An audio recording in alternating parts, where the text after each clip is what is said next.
So I was used to just drinking bitter coffee. I started, drinking cappuccinos. I saw my mom and their friends and other people drinking coffee, and it would just be really bitter and harsh. So obviously we had to add cream, a lot of sugar to it, and that's what I thought coffee was. Just as something you just had to drink and just to get you by.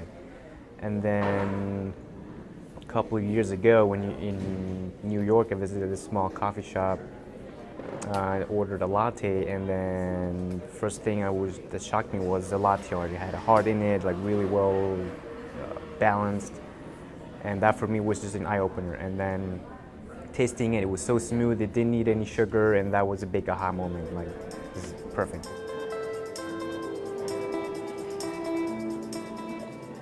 I noticed that there was this environment lacking here in Orlando. One, with specialty coffee, and two, just like an all-around cool setting that's very social, not really quite a cafe, but more like a social club kind of vibe. You can come in, meet other people, do some work and stuff. So that's what just got me into trying to fulfill that void, at least here in Orlando.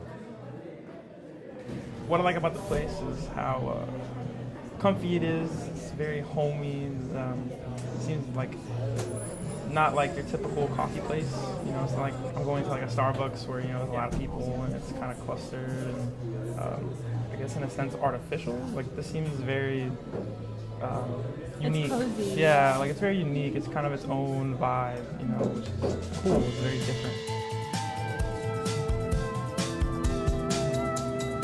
So as coffee generally grows in areas that are near the equator, the region like Brazil, more towards Central America, coffees that come from Africa generally, for example, Ethiopia or Kenya, they tend to be more acidic, more fruity. Other factors as well as how it was processed, if it was dried in a patio, if it was washed. The climate during when the coffee was growing. So there are a lot of different factors that affect its flavor. So I went to school here 2005. I went to Full Sail. I spent some time in Miami before that doing some freelance work, mostly in film and photography, post-production. Finished Full Sail, did more freelance. Took about 3 years, starting getting into entrepreneurship, just how to start meaningful companies, making change. Not really going into politics, but more how can free enterprise be an agent of change. So that's what got me into entrepreneurship. And then just the opportunity arose to invest in this project, so I just took it. My favorite drink is a lavender latte, and the reason is because it's super sweet, and I like the crazy designs that they do with the espresso and the milk. Their butterscotch latte is really awesome too. It's really different, and the taste is really butterscotchy. I tend to go with just the standard cortado, which is smaller than a cappuccino, and then just a lot of single origins, like straight black coffee. Sticking with the basics. Every once in a while I'll get, one of our signature drinks here and there. Okay, so I'm making a cortado, which is a drink that's a bit smaller than a cappuccino. It's a shot of espresso with steamed milk. So I'm going to dose the espresso.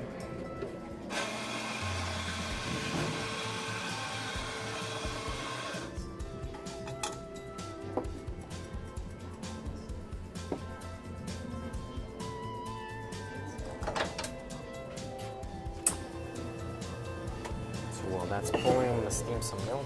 So let's use it here.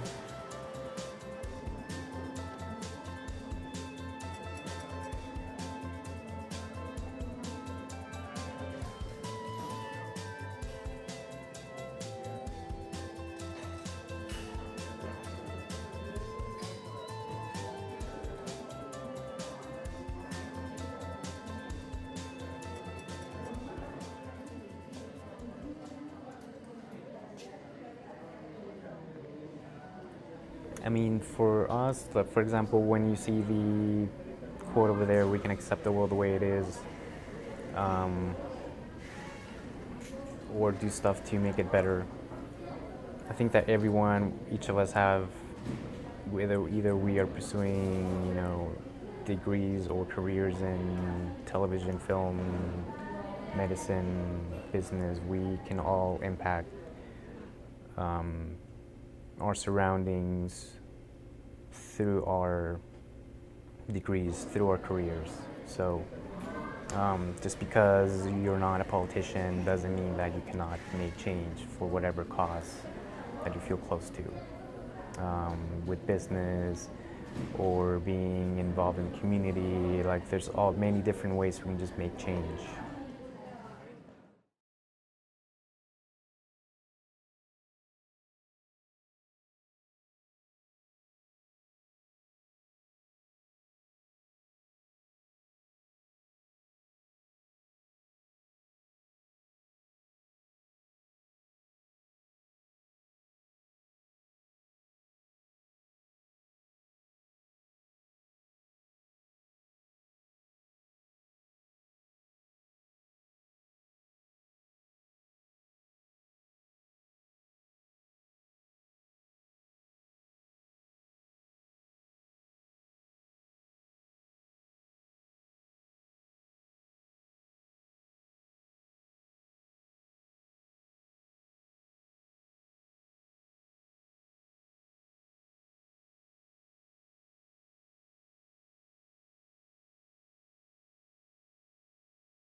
So the reason we want to source and eat organic products as much as possible is because one, there's absolutely no residual synthetic pesticides that are going in our bodies. No synthetic pesticides were used to grow that product. Therefore, the farmer were not being exposed to those toxic chemicals, nor were these chemicals leached into the soil and then go into the ground, into our groundwater. So that's the reason we want to avoid and encourage more organically grown produce. Again, in an ideal world, everything will be sourced organic, but the reality is that there are many different factors that prohibit that for some farmers because of the cost, the logistics, knowledge. But slowly, we're starting to see more farmers using more sustainable methods for growing their product, their beans or whatever produce.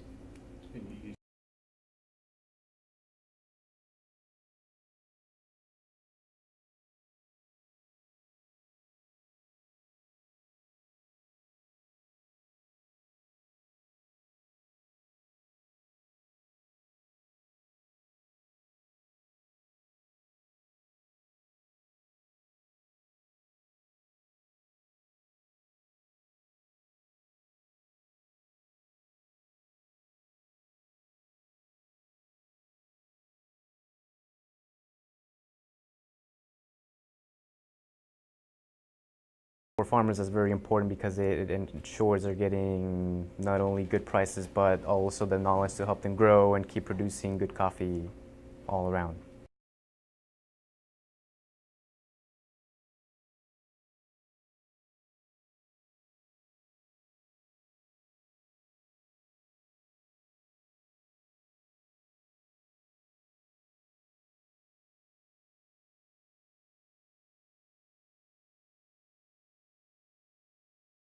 I started the project when I was 25. Now I'm 28. Mm-hmm.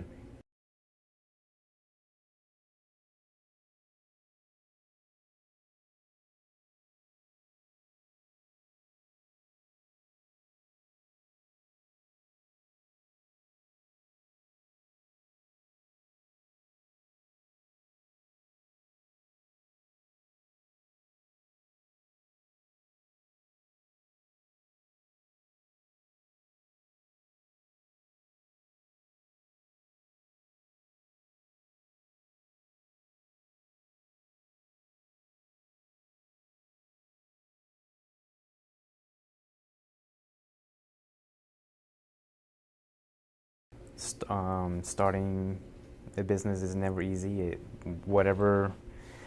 It's obviously hard, but whatever idea you have of hard, just multiply that. Starting it up, keeping it afloat, solving problems here and there, multitasking, and it's just incredibly challenging, like mentally, physically. So that's probably the hardest thing about everything, just kind of like starting it, keeping it afloat. Did you have some help from your parents? Yes, mostly my father, but what helped us a lot was gathering just an amazing group of people, the staff, and that has been really essential. Everyone has their own way their own duties, so that helps helps us work as a group to sustain, grow the business. So that has been instrumental.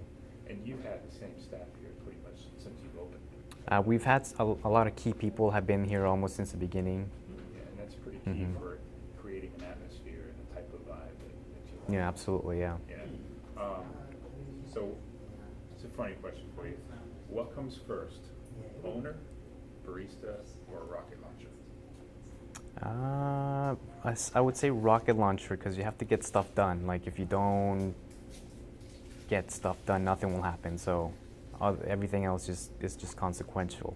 And for people out there that are wondering why I asked that because on your card. Yeah, yeah. It's a rocket launcher because you're like a rocket. Yeah, in the startup lingo, they encourage you to ship. By that means getting stuff done, releasing product, like get your services out there. So.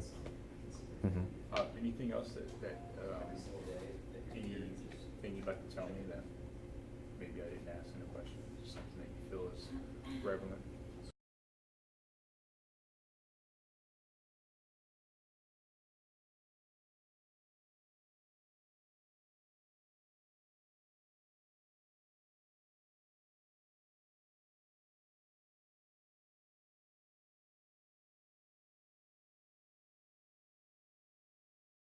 So recently we had an event called Champions of Craft. It was a week-long event where we gathered different Orlando companies, mostly creative companies, and connected them with people, with our guests, people who have interest in PR or design, screen printing, designing posters.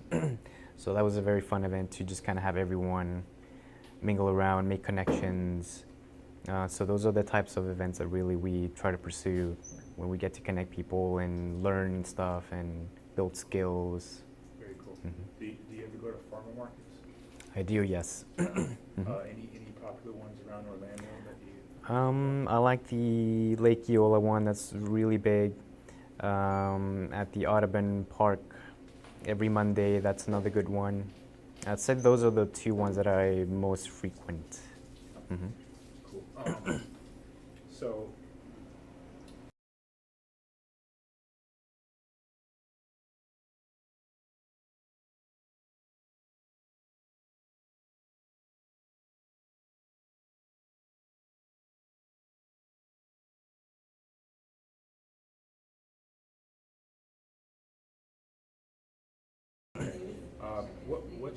Which bean has more caffeine? Which bean is more acidic? So there's a big misconception that the bolder, the darker it is, the more caffeine it will have, but it tends to be the opposite. Because the more you roast the coffee, the more you burn off the caffeine. So generally, the lighter roast will have more caffeine. Have you ever grown your own beans? It's probably not. No. At least in America, only Hawaii grows coffee. Back in Honduras, no, I didn't really get a chance. We didn't own farms or anything. So, but there's something that maybe, I don't know, maybe in retirement or something like that. Yeah. How about roast? Did you ever roast your own?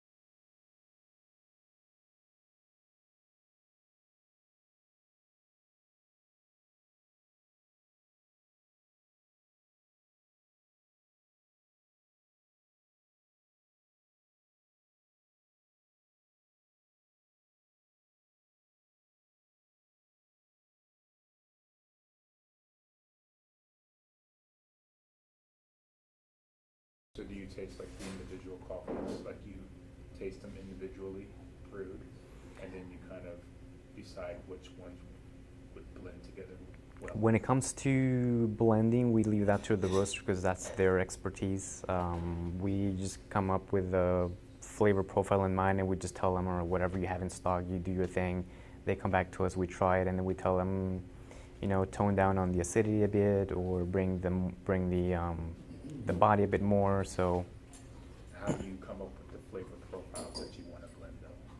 How do you come into that? So generally you start with, if you want a robust profile, if you want a fruity one, and then it also depends on what use you need it for, either for espresso or drip and stuff.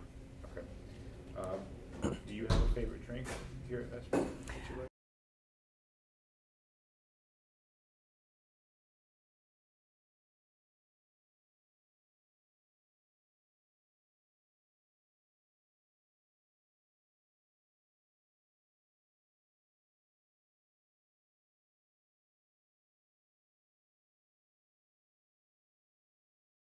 Sometimes we do get asked for ground beans for compost. Sometimes we use them to clean stuff in the back, some filters. So there's a lot more we could do. I mean, with every day we just find new things and that we can do to recycle or reuse different materials or waste products.